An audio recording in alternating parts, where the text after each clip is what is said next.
Neptune, where are you? We are getting ready to film the intro for episode 4 of the reference guide. Let's go already. The video is 6 months late anyways. What's an extra 5 minutes? The reason it's 6 months late is because you never show up on time. When was the last time you saw me work? Did you really think I would take this seriously? You actually make a decent point there. So are you coming or not? Nope. Hey, it's me. Yeah, she said she's not coming. Does that mean I get main character status in the next game? Gotta run! Where do you think you're going? Hurry up, Noire, we're gonna be late to filming the intro! I think you have it backwards. Let's go. Before we get into the video, I do want to mention that clip right there in the beginning was a custom-made intro that I made using a brand new process I developed with a couple other people, so that way anyone can make Neptunia-style cutscenes in minutes. There's going to be a link in the description for a full tutorial for how to do it, as well as for the download for all the assets, and I hope you guys enjoy the video.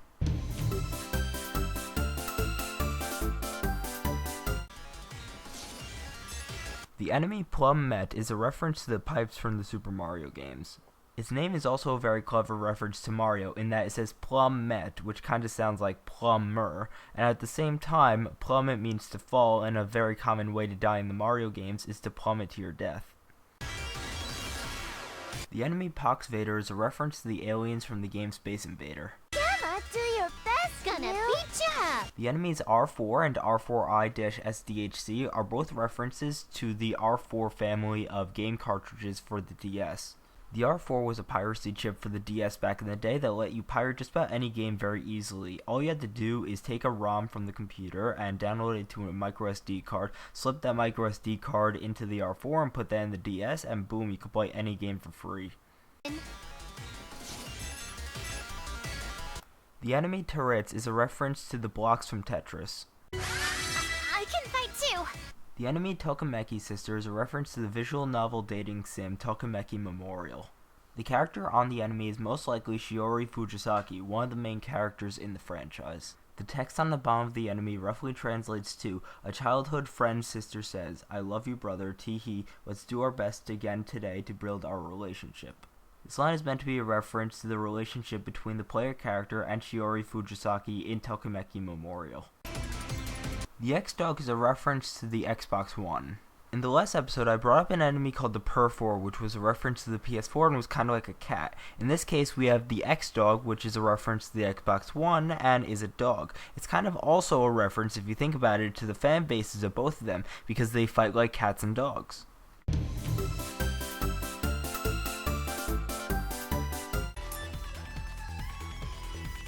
David Snake is a reference to Solid Snake from the Metal Gear Solid franchise. His cardboard box is also a reference to the fact that in the franchise you could hide under a cardboard box to avoid detection. Mr. Akai is a reference to Red from Pokemon Red for the Game Boy Advance. Toady is an obvious reference to the Toads from the Mario games. Yes, my name is Ganache, and I work at the Avenir Company. Not exactly a reference, but ganache is a type of chocolate dessert, and Avenir is also a computer font.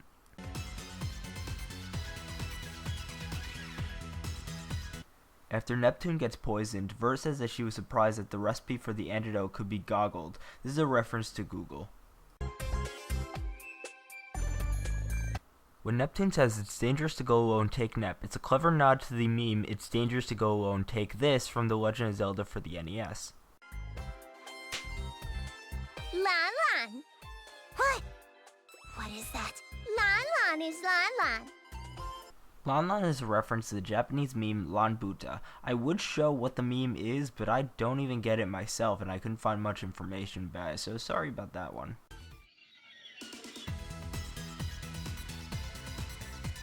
In this scene, we can see Noire putting on a pair of glasses in order to hide her identity as the CPU of Last Station. This is meant to be a reference to Superman's secret identity as Clark Kent, since all he does is put on a pair of glasses and cover up his Superman suit, and people for some reason think that he is not Superman. In case you're wondering why people actually fall for this, apparently Superman has some kind of hypnosis ability that lets him trick people into thinking he's not Superman just by putting on a pair of glasses. Yes, my name is Tekken. Nice to meet you, Otherworld Neptune. Tekken is a reference to the Tekken franchise. More specifically, she seems to be modeled after the character Jin from the franchise. She's also the only character in the entire franchise whose name is directly linked to another franchise.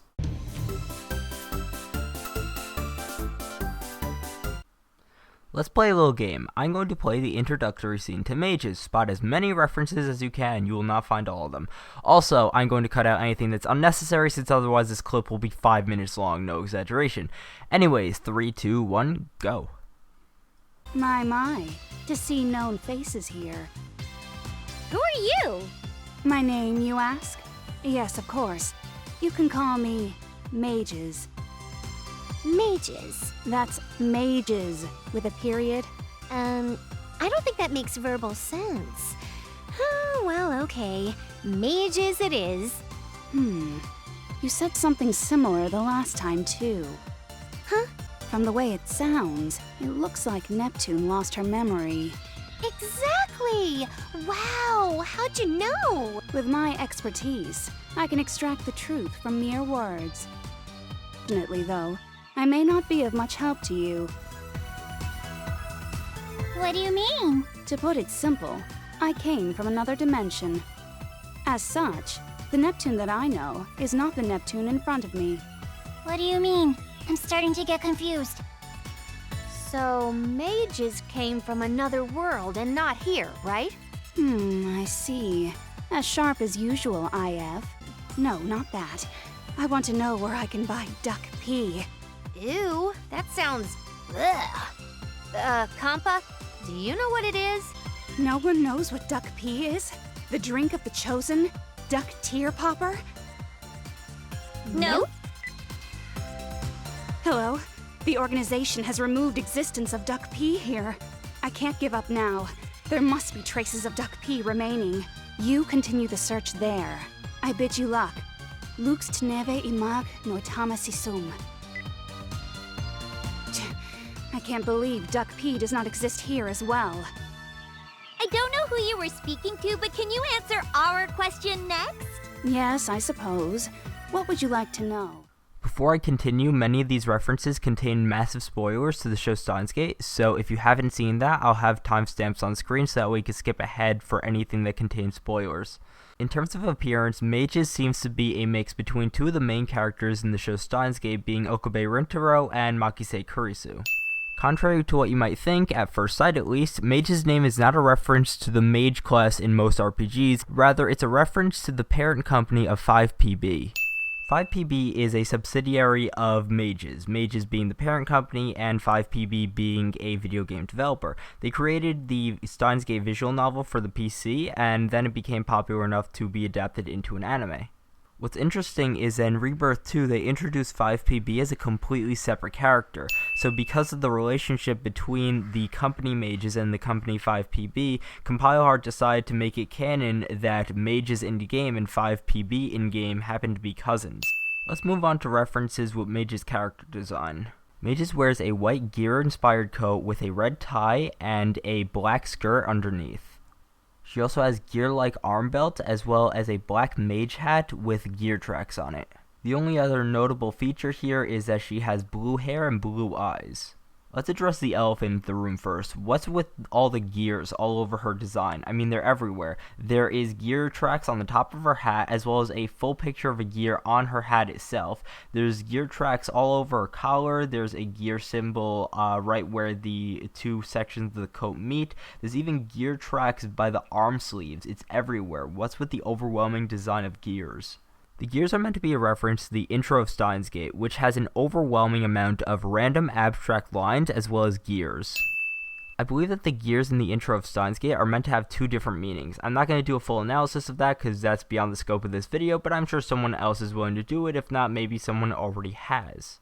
The first meaning of the gears is supposed to be that time is always moving forward. If you combine that with the abstract lines, you really don't know where time is going. What I mean by that is that time is always going to be moving forward, just like a gear is always moving forward. But at the same time, you can see that there's a bunch of abstract lines everywhere. There's bends and twists everywhere. There's abstract lines on mages. I'll point that out on screen if you guys want to see that. But it's meant to represent the fact that time is always going to be moving forward, but that doesn't mean you will always know what's going to happen. There will always be twists and turns, and you can never predict what's truly going to happen. The other potential meaning is more rooted in Steins Gate as a series, since I believe it's also meant to represent the idea of a dystopian future, since in Steins Gate, CERN ends up ruling the world in the future, and it becomes a dystopian future. A lot of the time, gears are depicted as backbreaking and hard work, which is also associated with dystopia. So that's why I'm saying it might also represent that, but I feel like it's more meant to represent the first idea. Mage's coat is a reference to the lab coat worn by both Okabe Rintaro as well as Makise Kurisu throughout Steins Gate. Mage's red tie is a reference to the red tie that Makise Kurisu is usually depicted as wearing. Very easy to miss, and I didn't notice this up until just now, but apparently the arm belt on Mage's arm is a reference to an arm belt that Makise Kurisu wears on both of her arms. Mage's hat is meant to be a stereotypical mage hat, which is a reference to the fact that in many RPGs, mages are generally depicted as wearing big pointy hats. The color of Mage's clothes is meant to be a reference to Makise Kurisu, it's just color swapped. Makise Kurisu usually wears a white button-down shirt along with black pants. Here we can see that Mage's is wearing a black undershirt as well as a white lab coat, which is obviously a color swap since the shirt itself is black while the lab coat is white. We usually don't see the character models of the Neptunia characters from the waist down, so they decided to do it like that instead.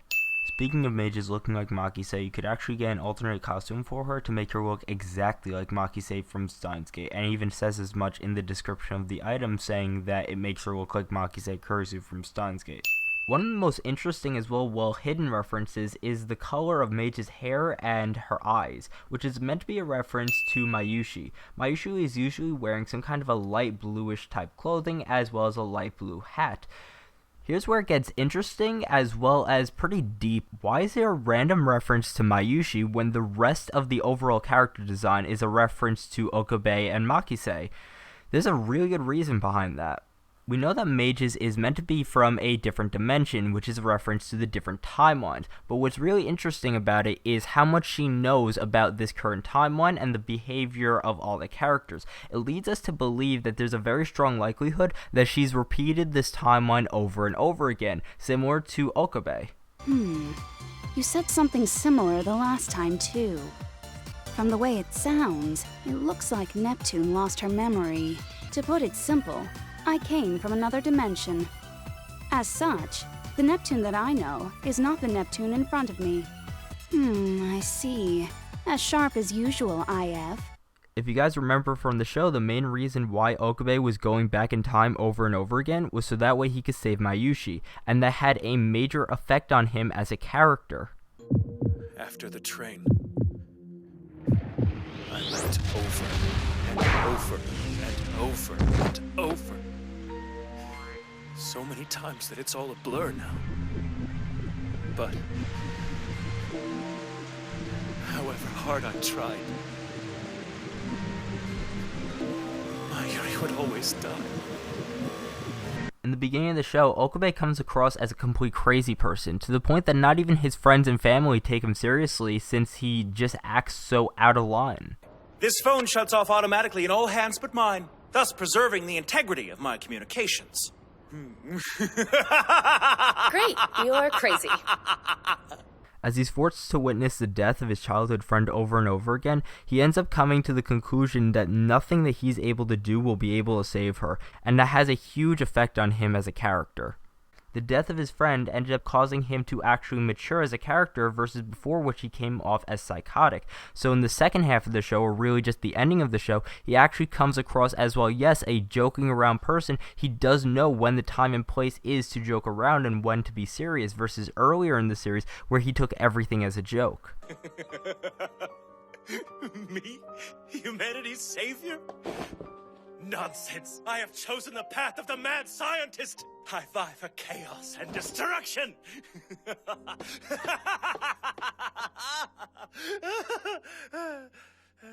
Dude, you're freaking me out.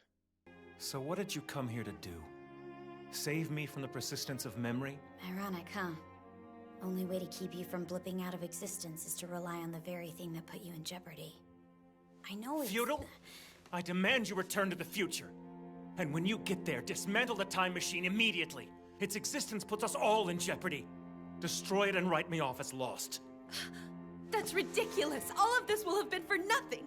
I did not risk my neck leaping here so you could refuse our help. Huh? Wait a minute, you... Please say you didn't... You time-leapt? Well, yeah, Hashira and I built this machine that...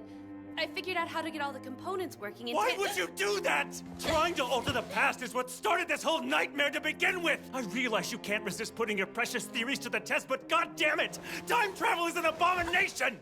Mage's eye color and hair color are meant to represent just that about Okabe, the fact that he grew as a character because of Mayushi, and she is meant to represent the more mature version of Okabe. She's not meant to represent the beginning of the show Okabe, where he was silly every 2 seconds and did not know how to take anything seriously. And we could even see in the dialogue that while most of the time Mages is joking around about almost anything, she can hold a serious conversation when need be. There's more of those things here? Why, of course. You only destroyed one out of the entire line. Oh, and if you're having problems over one, you won't get out of here alive. You gotta be kidding. Oh, but I don't like to kid. Let me show you proof. Killashines, come! Is this it? What? Unfortunate for you, none will come to your command. That voice. Could it be? It has been a while, Neptune. Or is Purple Heart more proper? Mages? Why are you here? I heard bad rumors coming from here, so I just meddled in some affairs. The explosions! Are these your doings? Who else? Aside from the contraption there, I, Mages, have destroyed them all. Impossible! How can just one of you destroy all of them? It can't be! Believe what you believe, but note that what you believe is not reality. How? Quite simple. I used magic and destroyed them from the inside. Huh? All destroyed? By just you? Now stand, Neptune. I shall assist you once again. Really? You'll fight with us? Yes. There is a certain one who would be saddened if you perished here. The last notable reference is the staff that we see her hold in a lot of the marketing material, as well as one of her actual weapons, which appears to be a shepherding staff. This is meant to be a reference to Okabe's reading Steiner ability, since Okabe is the only one that could remember all events, as well as every single time he transports across different world lines, so he in turn is trying to shepherd the world into a world line where CERN is not controlling the world, the Steins Gate world line. Now that all that's done, let's get into the actual references. My. To see known faces here. This is meant to be a reference to the fact that she knows them from a different world line, or in this case, a different dimension. My name, you ask? Yes, of course. You can call me Mages. The overcomplicated and super long introduction is meant to be a reference to the fact that Okabe has super long and overcomplicated introductions in Steins Gate. You are speaking to member 001. Lab founder, evil genius, and mad scientist extraordinaire. 'Tis I, Hoin Kyoma. That's Mages, with a period. As mentioned earlier, Mage's name is a reference to the parent company of 5PB. Mage's correcting Neptune as to the pronunciation of her name is meant to be a reference to the fact that Okabe likes to be known as Hoin Kyoma. I am Hoin Kyoma! It may also be a reference to the fact that Okabe constantly corrects Ruka as to the pronunciation of Elsai Kangru. Oh, Okabe. Kyoma. Sorry. Don't tell me the password has slipped your mind yet again. Huh? Oh, right. Elsai... Concrete? Kangru, I'm sure you mean. That's the one, yes.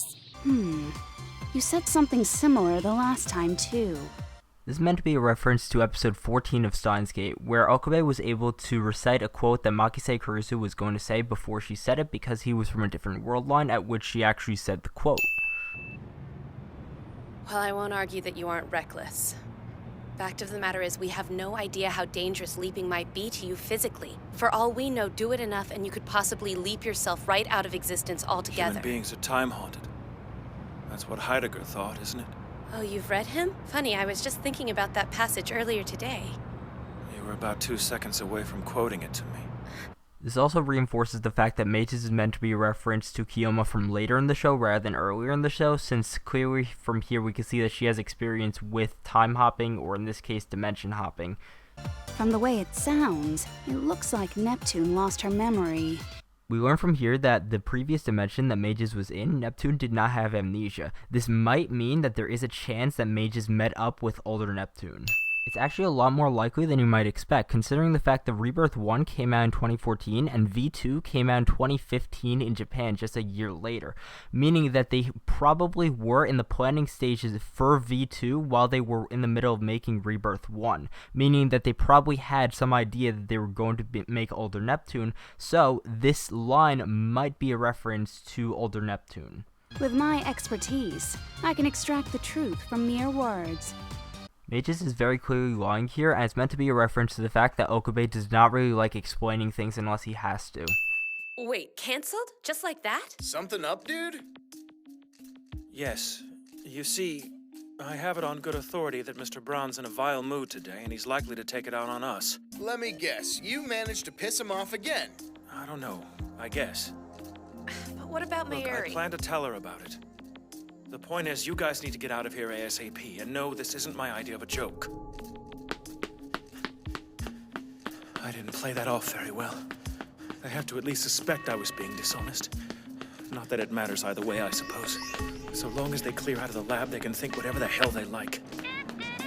To put it simple, I came from another dimension. Mages being from a different dimension is meant to be a reference to the fact that Okabe was from a different timeline, but because of the fact that at this point in the canon there was no such thing as time travel in the Neptunia canon, they decided to just add it as dimension hopping. With the addition of Super Dimension Neptune versus Sega Hard Girls, though, they did introduce the concept of time travel, but I'm not sure if that game is really canon, so it might not count. As such, the Neptune that I know is not the Neptune in front of me. The fact that she outright says that the Neptune that she knows is not the same Neptune as the Neptune that's in front of her gives more weight to the idea that she does know older Neptune. There's also a reference to the fact that on different world lines, people could be drastically different. Case in point, the fact that on one world line, Ruka is a boy, and then in a different world line, he's a girl. Urishabara Ruka. Delicate as an orchid, fair as a cherry blossom. The personification of feminine grace. And a dude. Besides, if this outing to the beach were really girls only, that would leave poor Rukako high and dry. Huh? How so? As I pointed out to you the other day, Ruka is, shall we say, of the masculine persuasion. What the hell is wrong with you? Calling her a boy is a pretty shitty thing to do. So, mages came from another world and not here, right? I see. As sharp as usual, IF. On the other hand, some people could be completely the same across different world lines, as we can see here. No, not that. I want to know where I can buy Duck Pea. Duck Pea is a reference to Dr. Pepper. It's also a reference to Steins Gate because in Steins Gate, Okabe is completely obsessed with Dr. Pepper. No one knows what Duck Pea is? The drink of the chosen? Duck Tear Popper? Duck Tear Popper. Oh god. It's obviously Dr. Pepper. Also, the fact that she calls it the drink of the chosen is a reference to the fact that Okabe actually calls it the drink of the chosen in Steins Gate. オカリンは本当にドクペが好きだよね。選ばれし者の知的飲料だからな。Hello. The organization has removed existence of Duck Pea here. I can't give up now. There must be traces of Duck Pea remaining. You continue the search there. I bid you luck. Lux teneve imag noitama sisum. Let's take this one section by section because there's like 10 references here. The fact that mages just randomly stop the conversation to call nobody on the phone and just randomly talk complete nonsense is a reference to how Okabe does that all the time in Steins Gate. I wanted to ask you about And you're a fool to expect I'll talk. Red alert. I've been cornered by an agent. Possibly a sleeper, certainly illustrious. Who are you talking to? Fear not, I'll give her the slip somehow. Perhaps... It's not on. It's me. I've fallen prey to their wily saboteurs. If this arid wasteland hasn't undone me. El, Sai, Kongru. It's me. We've been infiltrated. The organization's agents are without scruple. What do you mean? Of course it's an emergency! Oh, very well then. If that is the choice of Steins Gate, so be it. El, Sai, Kongru. The organization has removed the existence of Duck P here. The organization being a reference to the organization from Steins Gate, which ends up actually being a real organization that is trying to plot something, but that's completely besides the point. And if you guys have watched the show, you know that that organization is CERN. They've removed the existence of Duck P here. They've removed the IBM 5100 from here. And Doc P, obviously Dr. Pepper. Oh, you think I'm done there? How about some references within references over here? Yes, Referenceception. CERN, real organization, also known as the European Organization for Nuclear Research. In the show, they use the Large Hadron Collider for time travel as well as to create black holes. In real life, they do run the Large Hadron Collider, and there were fears that the Large Hadron Collider might accidentally make a mini black hole that will swallow up the Earth. I'm not joking about that, look it up. In Neptunia, they removed traces of Duck P. In Steins Gate, they removed traces of the IBM 5100. In real life, we're talking about the IBM 5100, which was a real computer from back in the day, which adjusted for inflation, it cost around $41,000. I can't give up now. There must be traces of Duck P remaining. You continue the search there. This line right here is actually a really funny reference to episode 7 of Steins Gate. In episode 7 of Steins Gate, there's a scene where Makise Kurisu went out to get everyone some snacks and drinks, and as she came back, as it turns out, there was no Dr. Pepper at the store, so she got Okabe a completely different drink called Kagome or something like that, some fruit juice or something. First off, Kagome is a real drink. It's spelled completely differently, and I'm probably butchering the pronunciation or mixing up the pronunciation, but it is a reference to a real-life drink. As soon as she walked in, Okabe said, "Hey, where's my soda?" And Makise said, "Sorry, they didn't have, and I'm not going to schlep all over town just so that way I could find you a Dr. Pepper." And he said that any assistant worth their salt would run all over town just to find him it.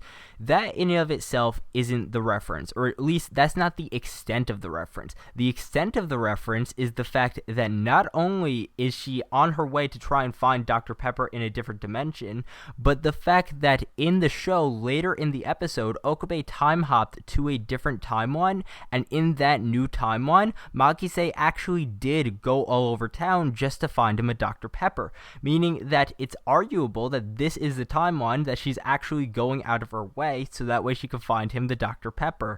It's a really meta and funny reference if you think about it, and it's just based off a one-off dumb joke. Hold on. Where's the bag with my soda? Sorry, sold out. Then you beat a path from store to store till you find it. I wouldn't have to explain this to an assistant worth her salt. I'm not gonna schlep all over town just to get you soda. Here. Hand it over. I'm a mad scientist, not some shriveled octogenarian muling about his fiber intake. Did you use the phone wave to do this? Where's the bag with my soda? I'm not gonna schlep all over town just to get you soda. I bid you luck. Lux teneve imag no tamasisum. And lastly, for this area of dialogue, which is ridiculous how many references there were, Mages ends the phone call by saying Lucius Tenevis imagno tamasi sum. This is a reference to the fact that Kiyoma always ends his phone calls by saying El Sai Kongru. Infiltration commencing. El Sai Kongru. Over and out. El Sai Kongru. El Sai. It is also has two more references in that. If you read Lucius Tenevis Imagno Tamasisum backwards, it says Music Animation Game Event School. Lastly, if you take all the first letters of it backwards, so you take the M from music, the A from animation, G from game, E from event, and S from school, it actually spells out mages. 41 references in a 2-minute span. The writers for this are probably the best in the business if they are able to pull off something like that. Because keep in mind, this is a 2-minute section of dialogue, and there's still the rest of the entire franchise with mages. Hi guys, and thank you guys so much for watching episode 4 of the reference guide. I know it was long, but seriously, this has been probably the best video I've ever made by far. Anyways, if you guys did like this video, make sure to like, favorite, and subscribe, because I'm not kidding, I am working on so many Neptunia related videos right now, and all of them are going to be amazing. For starters, episode 5 of the reference guide hopefully will air in around a month from now. This is not going to take another 6 months to edit. I promise you guys that, and I make sure to keep my word whenever I promise something. The reason being is because instead of covering the games for the next episode, I'm going to choose to cover episode 1 and or 2 of the anime, because it's a lot easier to cover the anime than to cover the games, and because I want to divide up my time between this and another Neptunia project. The other Neptunia project is that little thing in the intro where I made a custom intro using the Neptunia cutscene style. I'm going to be making a full 6-episode series out of that, and then possibly a season 2 after that. So far the story is coming along good. If you guys want more information, I'm going to have a separate video on that. And yeah, anyways, make sure to like, favorite, and subscribe, and I'll see you guys later.